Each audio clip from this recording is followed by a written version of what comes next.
नमस्कार, मैं doctor Atul Umar Pandey.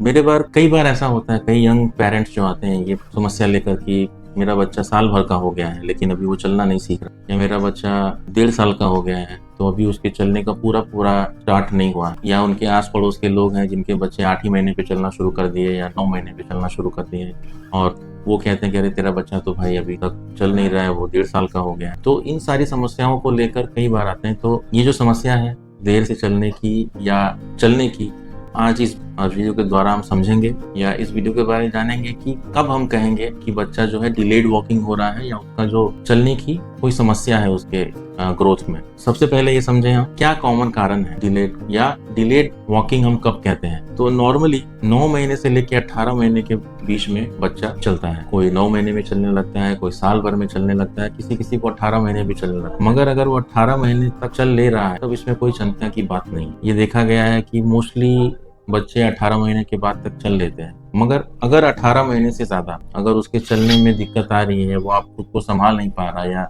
Independently चल नहीं पा रहा, वो जो कंडीशन है उसको हम लोग डिलेड वॉकिंग कहेंगे और वहां पे आपको कंसल्ट करने की आवश्यकता है। तो आइए सबसे पहले जाने हम कि क्या क्या कारण जिसकी वजह से ये डिलेड वॉकिंग होता है। तो 5 सबसे मुख्य कारण है जिसकी वजह से डिलेड वॉकिंग नॉर्मली बच्चों में पाया जाए। और सबसे पहले होता है जो प्रीमेच्योरिटी या लो बर्थ वेट। जो बच्चा टाइम 37 वीक्स के पहले पैदा हो रहा है या उनका वजन जो है 2 kg या 1.5 kg से कम बर्थ के दौरान है, तो उन बच्चों में देखा गया है कि उनका चलने का जो उम्र है वो थोड़ा डिलेड हो जाता है। दूसरा जो सबसे कॉमन कॉज है वो है कुछ स्केलेटल डिफॉर्मिटीज, जैसे कि कॉन्जेनिटल हिप डिस्प्लेसिया कहते हैं। पैर के लेंथ में कोई डिस्क्रिपेंसी है, तो इन सब वजहों से भी आपका दूसरा कारण जो बच्चे के डिले होता है। थर्ड जो सबसे कॉमन है, जो बहुत ज्यादा कॉमन है, न्यूट्रिशनल डेफिशिएंसी। अब न्यूट्रिशनल डेफिशिएंसी में विटामिन डी डेफिशिएंसी है, विटामिन B12 डेफिशिएंसी है, कैल्शियम डेफिशिएंसी है। इन सब प्रॉब्लम्स की वजह से देखा गया है कि बच्चों को चलने में या बच्चों की जो उम्र है जहाँ पे नॉर्मली उसको चलना चाहिए उससे देर से चलता। बहुत और कारण है जहाँ पे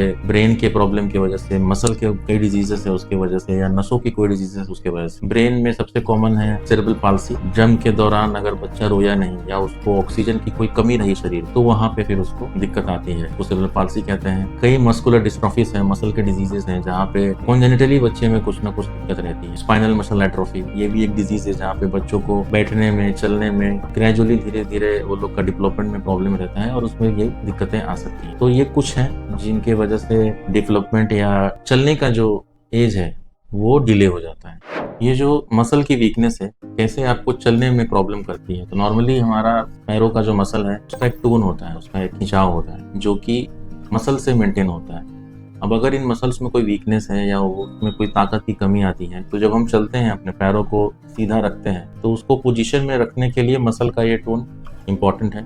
अब अगर वो टोन मेंटेन नहीं होता है तो फिर हमको पैर को संभाल के वहाँ पे रखने में या पैर को बढ़ाने में अलग अलग किस्म की प्रॉब्लम्स होती हैं। अगर मसल का वीकनेस है तो उसकी वजह से फिर वॉकिंग में कुछ ना कुछ दिक्कत ऑब्वियसली रहेगी और वो धीरे धीरे बढ़ती जाएगी, या उसको अगर हम कुछ उसके बारे में नहीं करेंगे। किसी बच्चे को डिले हुआ चलने में या उसको वॉकिंग डिलेड है या उसका चलने में कोई परेशानी आ रही है, तो हम क्या कर सकते हैं एज ए पेरेंट कि ताकि उसको हम चलने में हेल्प कर सकें। तो किसी को मान लीजिए चलने में 18 महीने से ज़्यादा बच्चे को अगर कोई प्रॉब्लम हो रही है या वो खड़ा नहीं हो पा रहा है या वो इंडिपेंडेंटली चल नहीं पा रहा है, तो इससे के लिए हम क्या कर सकते हैं।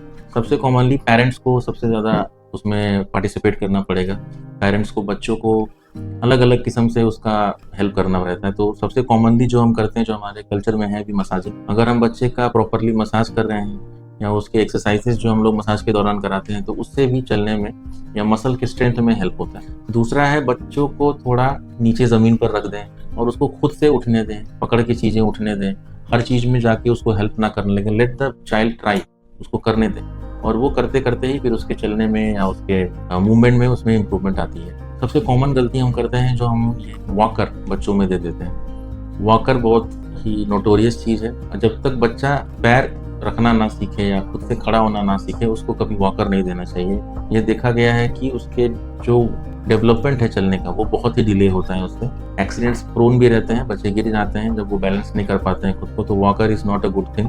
आप स्ट्रोलर पकड़ा सकते हैं, स्ट्रोलर को पकड़ के उनको चलने दीजिए और वो ज़्यादा हेल्पफुल है बच्चों के लिए। बहुत सारे डेफिशिएंसीज हैं जिसकी वजह से आपका ये होता है। अब डिफिशियंसीज में सबसे कॉमन है विटामिन डी डेफिशिएंसी या कैल्शियम डेफिशिएंसी, उससे रिकेट्स होता है। तो अगर आपके बच्चों में कोई कुछ भी साइन रिकेट्स के दिख रहे हैं या उनके पैरों में डेवलपमेंट में कोई इशू हो रहा है तो विटामिन डी सप्लीमेंटेशन करना ज़रूरी है। उसके लिए कुछ टेस्ट होते हैं, या अपने डॉक्टर को या भी कोई न्यूरोलॉजिस्ट को दिखाएं ताकि वो उसका प्रॉपर डिटर्मिनेशन कर सके और उसका ट्रीटमेंट कर सके। सबसे कॉमनली क्वेश्चन पूछा जाता है कि क्या न्यूट्रिशनल डिफिशियंसी से हमें वॉकिंग डिफिकल्टी या बच्चों को चलने में परेशानी में डिले होता है। तो सबसे कॉमन डिफिशियंसी जो मैंने कुछ देर पहले ही बताया वो है विटामिन डी डिफिशियंसी, जिसके में बच्चों में रिकेट्स होने का चांसेस रहता है। तो ये निश्चित करें कि बच्चे को पहले 6 महीने में हमेशा विटामिन डी सप्लीमेंटेशन देना चाहिए और बीच बीच में विटामिन डी का सप्लीमेंटेशन उसको मिलता है, साथ में कैल्शियम भी हम दें।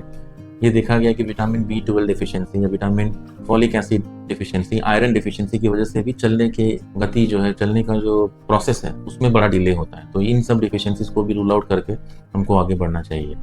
बाकी कारण बहुत हैं चलने के कॉजेस में, बट अगर आपको दिख रहा है कि बच्चा 18 महीने के बाद चलने में कोई परेशानी हो रही है या वो चल नहीं पा रहा है तो डिले ना करें और कोई भी आपके जो नज़दीकी में कोई न्यूरोलॉजिस्ट हो उनसे जाके डिस्कस करें।